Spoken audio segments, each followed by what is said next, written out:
À la une de ce journal, le Conseil des ministres adopte un projet de décret portant création du Haut Conseil du numérique.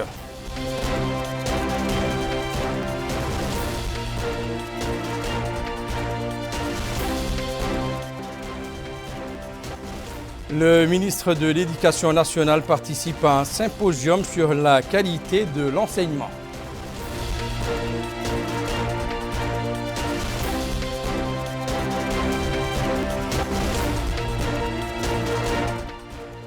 Les Mourabitoun réalisent l'exploit de leur qualification en quart de finale du CHAN en éliminant les Aigles du Mali.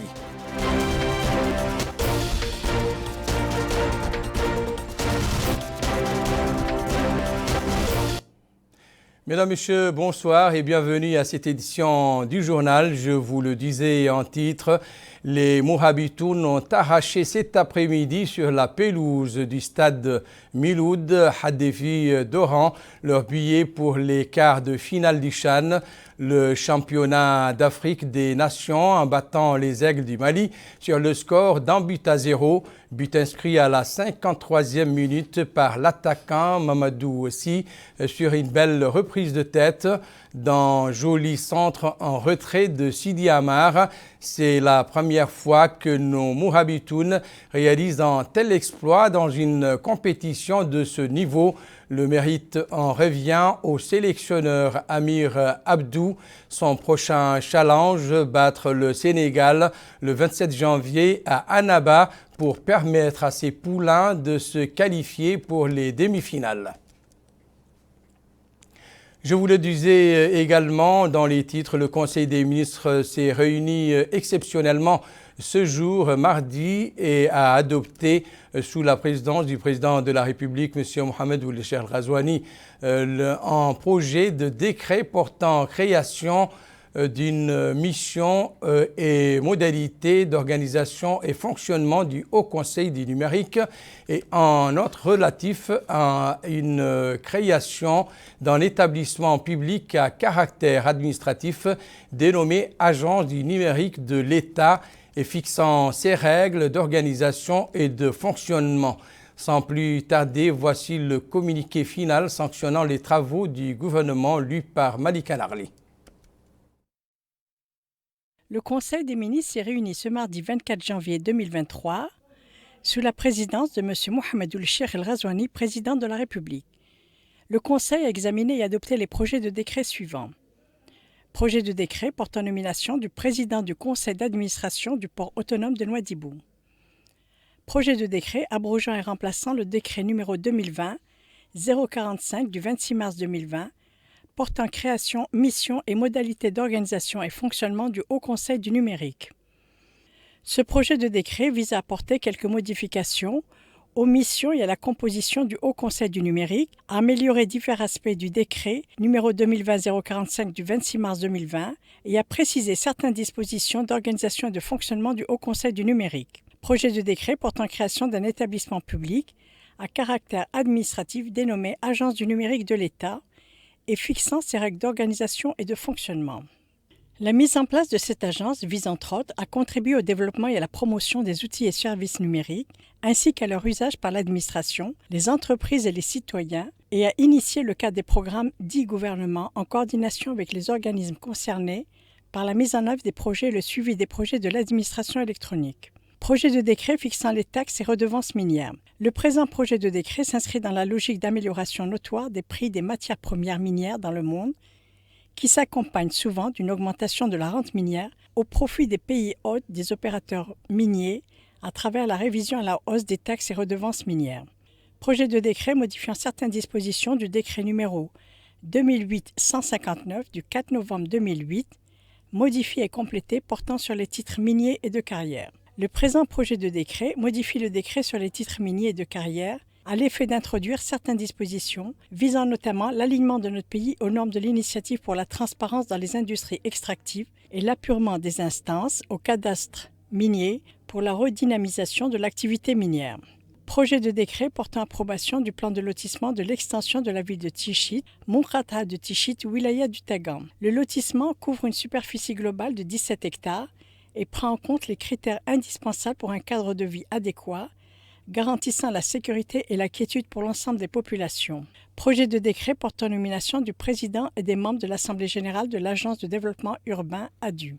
Par ailleurs, informé des résultats de la visite de travail effectuée par le président de la République du 19 au 21 janvier courant dans la wilaya du Tagan, le Conseil des ministres a adressé ses remerciements et ses vives félicitations aux populations de cette wilaya en général et de la Mourkhata de Tichit en particulier pour la grande mobilisation et la chaleur de l'accueil réservé au président de la République et à la délégation qui l'accompagne au cours de cette importante visite, durant laquelle il a supervisé le lancement de la 11e édition du Festival des Cités du Patrimoine et a donné le coup d'envoi à plusieurs projets de développement au profit des populations.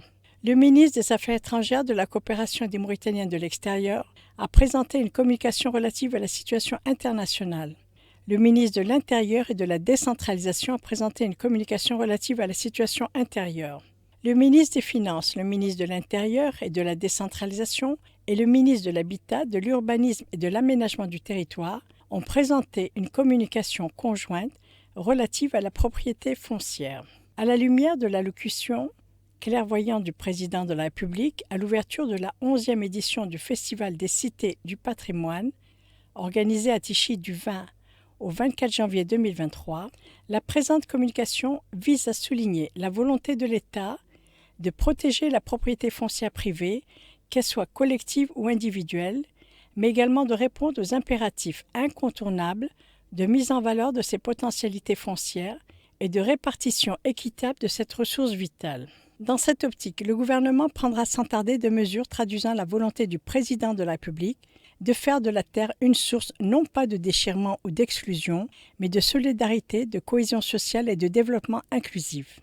Ainsi, il procédera à la révision des textes législatifs et réglementaires en la matière, le renforcement et la réadaptation des mécanismes de prévention et de solution des litiges fonciers, la définition de mécanismes efficaces de procédure de constat et protection des droits des particuliers, y compris ceux des communautés détentrices de droits, la définition de mesures efficaces préalables aux aménagements impliquant les populations riveraines pour favoriser l'esprit d'une entente foncière. Enfin, le Conseil a pris les mesures individuelles suivantes. Ministère de l'Intérieur et de la décentralisation, Administration centrale, Direction générale de l'administration territoriale, Directeur général. Zaid El-Adhan Valomou, administrateur civil, précédemment conseiller au cabinet du ministre. Ministère de l'Agriculture, Établissement public. Société nationale pour le développement rural, SONADER. Directeur général adjoint, Yarba Oulenman Oulelemin, titulaire d'un master en finances publiques. Le ministre de l'Équipement et des Transports, porte-parole, et ses collègues de l'Habitat, de l'Urbanisme et de l'Aménagement du territoire et enfin du pétrole, des mines et de l'énergie ont commenté dans le point de presse du gouvernement les principales décisions adoptées par le Conseil des ministres. Point de presse que vous pouvez suivre en intégralité après cette édition.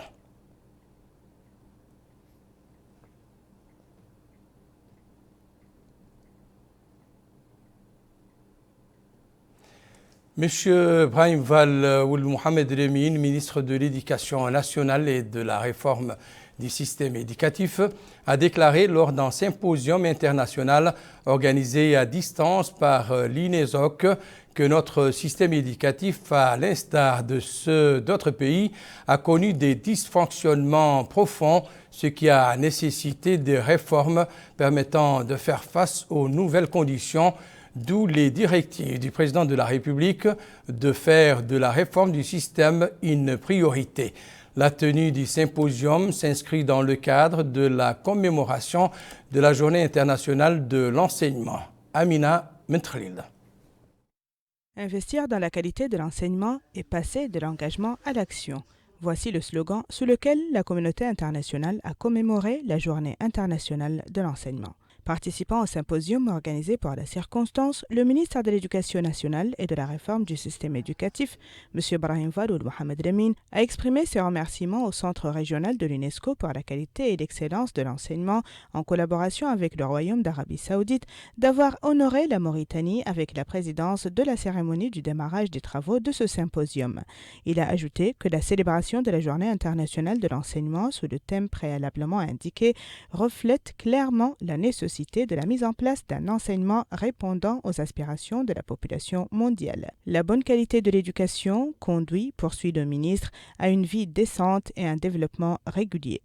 Conscients de cette situation, les pouvoirs publics ont mis en place une série de réformes visant à mettre l'éducation à la portée de tous les citoyens, avec une attention particulière aux populations vulnérables. Le ministre a en outre signalé qu'à l'instar d'autres pays, notre système éducatif a connu des dysfonctionnements profonds qui ont nécessité des réformes permettant de faire face aux nouvelles conditions, d'où les directives du président de la République, M. Mohamed Ould Cheikh Al-Ghazouani, de faire de la réforme du système éducatif une priorité. Ces réformes, poursuit le ministre, sont le fruit de concertations à l'échelle nationale axées sur les réalités et les perspectives du système éducatif.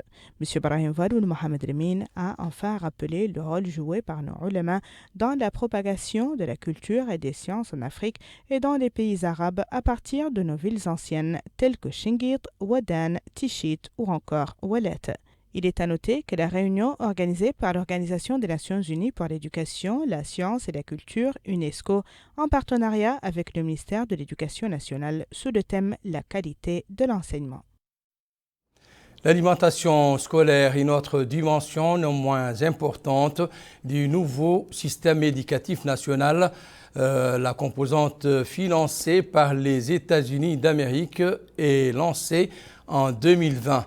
Un nouveau programme dédié à cette composante financé par le ministère américain de l'Agriculture faisait ce mardi l'objet d'un atelier destiné à définir les critères de sélection des écoles bénéficiaires du programme. Récit d'Aminata Khan. Lancement par le ministère de l'Éducation nationale et de la réforme du système éducatif du programme d'alimentation en milieu scolaire en collaboration avec le Programme alimentaire mondial. Cette politique lancée par l'État a pour objectif d'atteindre la scolarisation générale avec un bon enseignement.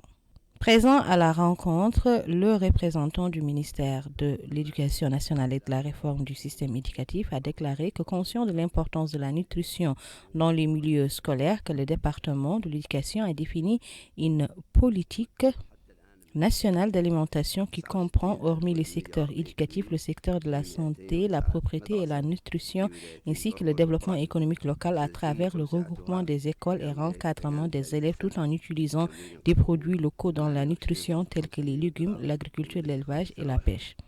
Il a ajouté que l'objectif de l'alimentation scolaire est d'atteindre un cadre de bon enseignement, remerciant les partenaires au développement, particulièrement le PAM et la direction de l'USAID.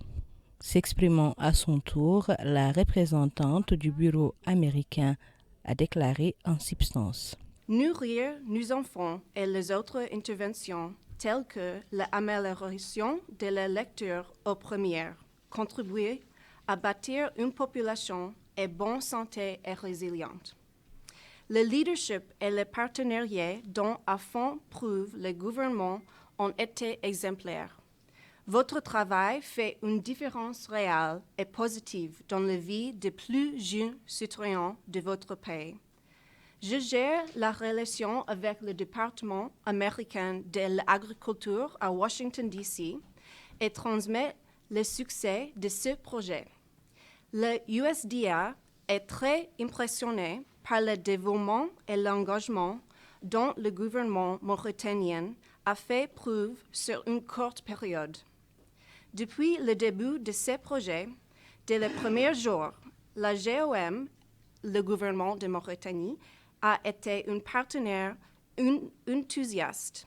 Counterpart priorise et valorise les contributions du GOM alors que nous concevons les prochaines phases du programme d'alimentation scolaire dans le Tagant, le Brakna et le Gorgol. Vos contributions, votre soutien et votre engagement font partie intégrante de la réussite du projet.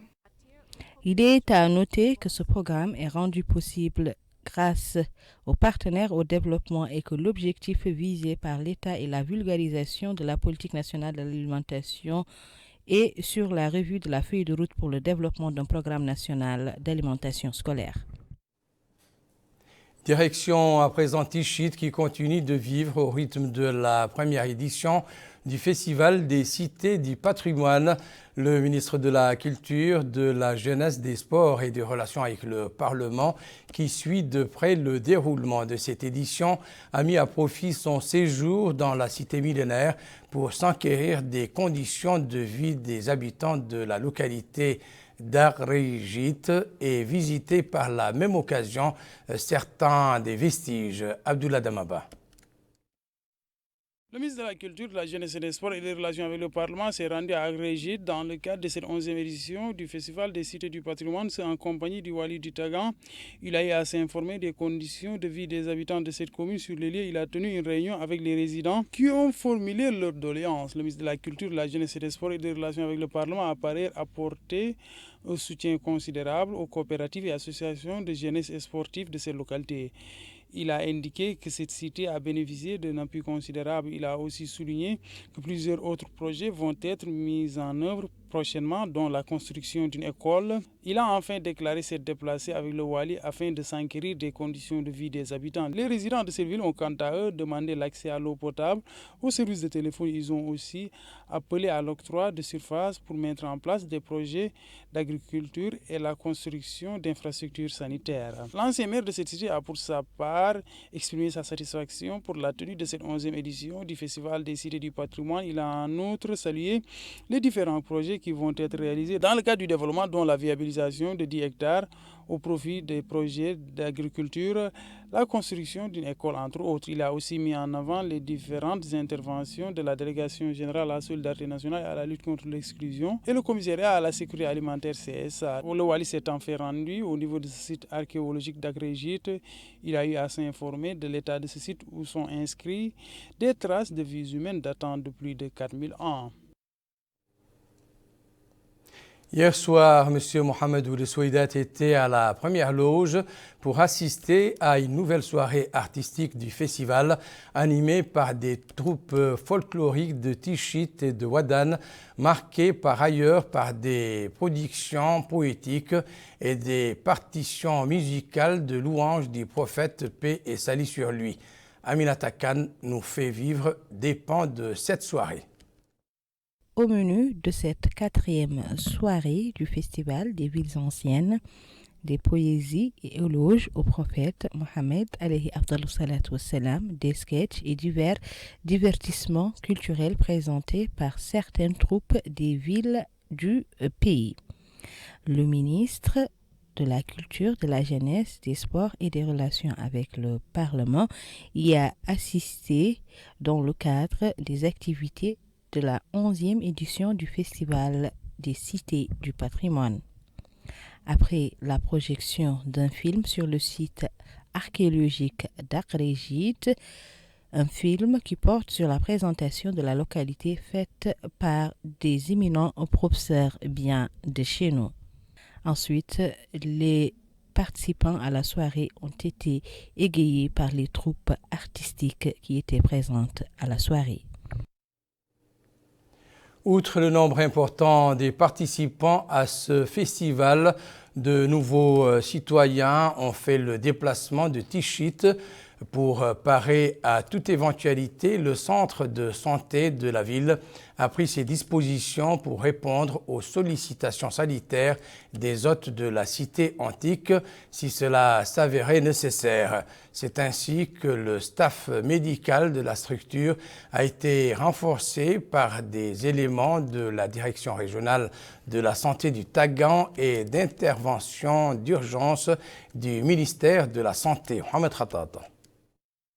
Au centre de santé de Tichit, les équipes médicales se tiennent prêtes à toute alerte et attendent de pied ferme le premier venu, qu'il soit de la population locale ou parmi les invités du Festival des cités du patrimoine qui tient sa 11e édition ici. Les prédispositions ont été prises pour accompagner le festival et pour soulager d'éventuels malades. Le médecin-chef du centre de santé de Tichit, M. Mohamed Ahmed Salem, a affirmé que la pression est bien là, même si l'équipe est dynamique. Il a ajouté qu'ils ont reçu déjà une visite d'une délégation de la direction régionale, mais aussi une autre du ministère de la Santé et une de la protection routière. Notre centre de santé, a-t-il dit, comprend plusieurs pavillons. Nous avons une pharmacie qui délivre des médicaments dans le cadre du dispositif El Mouyassar à la portée des bourses des citoyens, des médicaments qui sont vendus à prix réduit et qui sont diversifiés et qui sont disponibles notamment pour les patients souffrant de maladies chroniques. Un avis qui est confirmé par la responsable de la pharmacie qui a déclaré que les médicaments sont disponibles et qu'ils sont autant en quantité qu'en qualité à la portée des citoyens, surtout pour ceux qui sont atteints de maladies saisonnières. Les usagers du centre de santé de Tichit sont satisfaits des services qui leur sont dispensés, louant la disponibilité des équipes médicales qui sont bienveillantes et qui ne manquent de rien.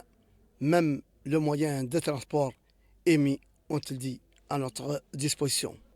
Il faut noter que le centre de santé de Tichit est de type A et qu'il profite aux populations de la ville, mais aussi à celles des localités environnantes. Vous le savez sans doute, ce festival renferme une exposition des produits de l'artisanat ainsi que des stands où sont exposés des manuscrits rares. Cet espace connaît une forte affluence de visiteurs, apparemment très impressionnés par la qualité, la richesse et la diversité des produits, comme l'illustre ce reportage d'Abdullah Damaba. Les acteurs culturels et artisans ont établi une foire artisanale où des produits et articles y sont commercialisés. Cette activité rentre dans le cadre de cette 11e édition du Festival des cités du patrimoine. Cet hangar est utilisé par les commerçants et vendeurs d'articles artisanaux issus des différentes wilayas du pays. Ces commerçants disent qu'ils ont à l'aide de cet hangar érigé cette foire pour la vente de produits artisanaux. Ils soulignent que les coûts de ces articles sont symboliques. Ces vendeurs qui disent réaliser ces produits à l'aide de leur savoir-faire demandent de l'aide afin de valoriser leur métier. Ils soulignent fabriquer plusieurs outils qui sont par la suite commercialisés.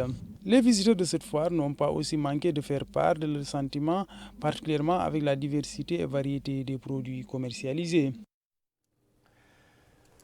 Retour donc à Nouakchott pour parler de cette visite de la commissaire à la sécurité alimentaire au niveau de certains centres de l'opération de distribution alimentaire gratuite exécutée par le commissariat dans les 3 wilayas de Nouakchott.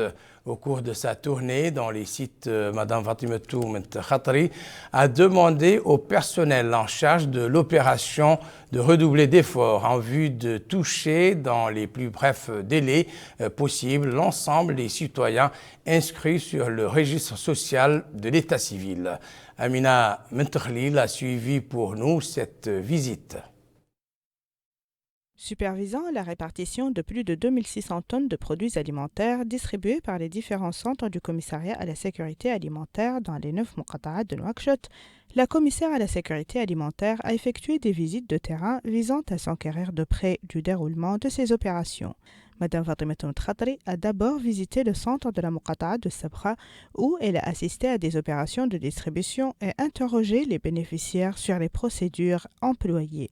Elle s'est par la suite rendue au centre de distribution de la muqata'a de Riyad où elle a écouté avec les autorités administratives et sécuritaires les explications du maire de la commune sur les différentes étapes de mise en place des listes finales des bénéficiaires.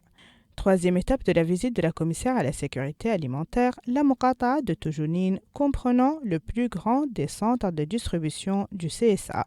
Au niveau du centre, le wali de Nouakchott Nord, Mme Tfaïda Mthaden, a fait une présentation sur le déroulement des distributions et a énuméré certaines améliorations à introduire pour davantage de fluidité des opérations de distribution. À sa sortie du centre de distribution du CSA se trouvant à Toujounine, la commissaire à la sécurité alimentaire a indiqué que la présente opération de distribution est la plus importante en termes de quantité jamais effectuée au niveau de la capitale Nouakchott. Il a également informé les populations n'ayant pas pu bénéficier de cette opération qu'une autre du genre sera organisée au mois de février prochain. Elle comprendra, précise-t-elle, des distributions de sommes d'argent liquide qui va bénéficier à 20 500 familles. Une action louée au nom des populations locales par le maire de la commune de Toujounine qui a annoncé la disponibilité de sa commune pour collaborer et contribuer à la réussite des opérations à venir. Quant aux populations locales, elles ont exprimé leur remerciement au président de la République, M. Mohamed Ould Cheikh Al Ghazouani, pour ses programmes solidaires et en ont demandé davantage pour couvrir tous les ménages nécessiteux. Il est à noter que les présentes opérations de distribution de paniers alimentaires interviennent pour alléger l'impact de la hausse des prix de denrées alimentaires de première nécessité enregistrée au niveau mondial et par conséquent national. L'actualité est marquée par ailleurs ce mardi à Nouakchott par les travaux d'un atelier consultatif sur la transformation numérique au profit du département des affaires islamiques. Il est organisé par le ministère de la transformation numérique, de l'innovation et de la modernisation de l'administration en vue de définir une vision participative entre les secteurs concernés. Mohamed Khattab. C'est un atelier de 2 jours au profit du département des affaires islamiques organisé par le ministère de la Transition numérique, de l'innovation et de la modernisation de l'administration visant à impliquer davantage les divers acteurs des départements de la transformation numérique, de l'innovation, de la modernisation de l'administration et des affaires islamiques dans le système numérique en vue de définir ensemble une vision participative entre les secteurs concernés. Donnant le coup d'envoi de cet atelier, M. Mohamed Lamine Ould-Salihi, chargé de mission au ministère de la Transformation numérique, de l'innovation et de la modernisation de l'administration, secrétaire général par intérim, a indiqué que l'utilisation de l'outil numérique au ministère des Affaires islamiques aura des conséquences positives, tant au niveau matériel que moral, sur l'enseignement originel, dont notamment la diffusion du savoir au profit des colonies mauritaniennes à l'étranger. Il a précisé que l'utilisation du numérique améliorera les pratiques des citoyens mauritaniens au cours de la Umrah et du pèlerinage et permet au pays de profiter des avantages économiques, en particulier dans les domaines de la zakat et de la gestion des awqaf. Pour sa part, le conseiller régional de la technologie pour le développement à l'ALESCO, M. Mohamed Nour El Awa, a fait une présentation de son organisation qui, a-t-il dit, a pour mission essentiellement de promouvoir la langue arabe en développant les domaines de l'éducation, de la culture, des sciences au niveau régional et national. Il a souligné que l'ALESCO comprend 21 États membres, précisant qu'elle entreprend plusieurs tâches dont les principales sont la promotion des ressources humaines dans les pays arabes, la promotion des conditions du développement éducatif, culturel, scientifique, environnemental et communicationnel pour atteindre le développement durable et qu'elle aide les gouvernements à mettre en place des politiques et des stratégies pour la transition numérique. Il est à noter que l'atelier permettra d'éclairer sur les concepts de base de la transformation numérique et de fournir quelques exemples d'utilisation de la technologie numérique dans le secteur de l'enseignement originel, de même qu'il permettra aux 50 participants de discuter des sujets portant sur le lancement effectif du procédé de transformation numérique au ministère des Affaires islamiques. L'actualité dans la capitale de l'Adrar est marquée par la visite d'une délégation de la Commission nationale des droits de l'homme conduite par son président. Objectif de la visite, sensibiliser les citoyens sur la protection de l'homme et la lutte contre le phénomène de l'esclavage, entre autres volets. Mohamed Khattab. C'est dans le cadre de la sensibilisation au danger de l'esclavage qu'intervient cette visite à Attar du président de la Commission nationale des droits de l'homme, Maître Ahmed Salim El-Bouhobbaini, au cours de laquelle il a tenu une première réunion avec le Wali al-Adrar, M. Abdelrahim Mohamed Mahmoud, avant de se rendre dans la commune de Ain al-Taya et expliquer l'objet de sa tournée. L'occasion pour le Wali de rappeler aux populations de la commune d'Ain al-Taya que la Mauritanie est déterminée à éradiquer l'esclavage grâce à son arsenal juridique criminalisant ce phénomène. Il les a appelés à soutenir et à accompagner les efforts du gouvernement pour atteindre cet objectif. Surtout a-t-il précisé que l'esclavage est une mauvaise pratique qui n'a plus sa place dans notre société et un crime contre l'humanité inacceptable. Il y a un représentant local, a-t-il dit, de la Commission nationale des droits de l'homme, en plus du maire et des autorités qui sont proches de vous et à votre écoute pour faire le nécessaire et appliquer la loi. Pour sa part, le président de la Commission nationale des droits de l'homme, Maître Ahmed Salim El-Bouhobbaini, a indiqué qu'il y a une question qui est particulièrement importante pour les pouvoirs publics, à savoir l'esclavage. Il existe une volonté politique claire, a-t-il dit, de lutter contre le phénomène, précisant que cette volonté est accompagnée d'un arsenal juridique complet qui élève le phénomène de l'esclavage au rang de crime contre l'humanité. Il a fait observer que l'esclavage a été la plus grande violation des droits de l'homme, ce qui le place au rang de crime contre l'humanité, et que tous les mécanismes nationaux et internationaux sont mobilisés aujourd'hui grâce à la volonté politique des pouvoirs publics, un arsenal juridique complet et des tribunaux spécialisés pour combattre et criminaliser les différents aspects du phénomène de l'esclavage dans notre pays. Il est à noter que la réunion a été l'occasion pour les populations de soumettre leurs doléances et exprimer leurs soucis au Wali et au président de la Commission nationale des droits de l'homme, lesquels ont promis, sinon de leur trouver des solutions, du moins de les transmettre. Le rappel à présent des principaux titres de cette édition.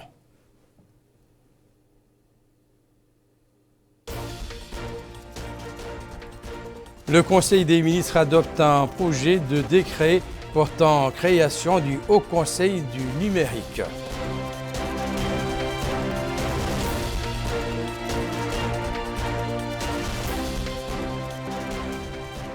Le ministre de l'Éducation nationale participe à un symposium sur la qualité de l'enseignement.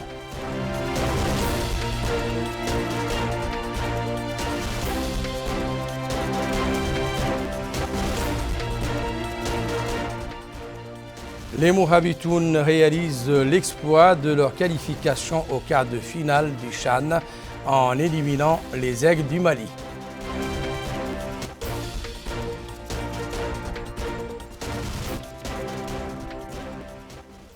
Bonne chance aux représentants du sport national pour le reste de la compétition. C'est donc la fin de cette édition. Merci pour votre attention. Excellent moment avec le reste des programmes d'Il Mauritania. Au revoir.